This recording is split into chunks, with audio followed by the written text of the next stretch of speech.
Opposite है कि multiply ऐसा क्या करेंगे इन्वर्स में, ठीक है, और आंसर उसका हमेशा क्या आएगा आपके पास 1। आंसर हमेशा क्या आएगा 1, क्योंकि अपोजिट चल रही ना प्रॉपर्टीज़। तो आप सपोज आपने कर लिया, मेरे पास है नंबर 2, ठीक है।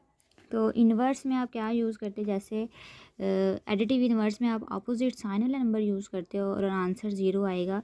तो मल्टीप्लिकेटिव अच्छा, अब आगे डिस्ट्रीब्यूटिव प्रॉपर्टी है। ये भी हमने 7th क्लास में की थी, लेकिन उसमें हमने दोनों की थी। इसमें आपके पास ये ही आई हुई है कि distributive property of multiplication over addition. 7th class में हमने ओवर सब्ट्रैक्शन भी की थी, ठीक है। अब इसमें क्या होगा कि इसमें दोनों ऑपरेशन आपके पास आते हैं। आप देखो मल्टीप्लिकेशन ओवर एडिशन, पहले मल्टीप्लिकेशन आया ना और फिर एडिशन आया। अब ज़रूरी नहीं कि ये आपके पास पैटर्न, आपके पास पहले एडिशन आ सकता है और बाद में मल्टीप्लिकेशन आ सकता है। अब ट्रांजिटिव में आती है कि उसमें आपने 3 रियल नंबर्स पे आपने परफॉर्म करनी है। और रियल नंबर्स आप कैसे लेंगे कि मैं आपको एग्जांपल से पहले बताती हूँ कि एग्जांपल आपके पास क्या होगी। आपने कहना है कि जी मेरे पास 10 है, एक रियल नंबर, ठीक है। 10 रियल नंबर्स है और एक मेरे पास है 8 और एक मेरे पास है 5, ठीक है। अब मैं पहले कंडीशन लिखती हूँ। अब नेक्स्ट आपके पास होगी सब्ट्रैक्शन प्रॉपर्टी। अब उसमें आपने क्या करना है कि आप कहते हैं कि जी हमारे पास 2 ही रियल नंबर्स होंगे, ठीक है।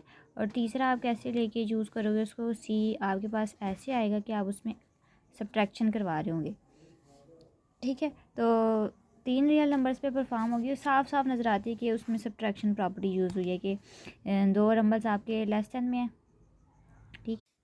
इसी तरह आपकी एडिशन जैसे सब्ट्रैक्शन है ना, उसी तरह आपकी सिमिलर एडिशन प्रॉपर्टी है कि अब क्या होगा कि इक्वालिटी में आपके इनइक्वालिटी में आपके पास दोनों नंबर्स हैं, ये लेस देन में शो हो रहे हैं, ये ग्रेटर देन में है। तो क्या होगा, जो थर्ड आपका रियल नंबर है वो आपके पास होगा ऐड होगा, और यहाँ से आप आइडेंटिफाई कर लेंगे कि इनइक्वालिटी में एडिशन यूज़ हुआ है, तो आप बोलेंगे डैट इज़ एडिशन प्रॉपर्टी, ठीक है। और ये ग्रेटर देन में है, ग्रेटर देन में ही आंसर है उसका। 2 प्रॉपर्टी रहेंगी, डिवीजन प्रॉपर्टी और एक multiplicative inverse property. Division property में क्या होगा, अब जैसे एडिशन में सी आके थर्ड रियल नंबर आके ऐड होता है, सब्ट्रैक्शन में माइनस होगा, मल्टीप्लिकेशन में मल्टीप्लाई हो रहा था। तो डिवीजन से आप बता सकते हैं कि जो सी होगा वो आपका आकर डिवाइड ही होगा। तो आपने बताना है कि if A less than B है, ठीक है, और सी लेस देन 0। अब ये लास्ट प्रॉपर्टी है मल्टीप्लिकेटिव इनवर्स प्रॉपर्टी। अब इसमें क्या होगा, जैसे हमने सिंपल में बात की थी कि मल्टीप्लिकेटिव में क्या होता है, मल्टीप्लाई होगा, लेकिन ये बात यहाँ पे नहीं करनी, ठीक है। जस्ट इन्वर्स पे फोकस करना है कि इन्वर्स में रेसिप्रोकल यूज़ होता है। इतना आपको याद है कि रेसिप्रोकल क्या होगा कि 1/, की फॉर्म में आप लिख देते हो उसको, ठीक है। इन्वर्स होगा और इन्वर्स के साथ साथ क्या होगा कि साइन भी चेंज करेगा। अगर लेस देन में तो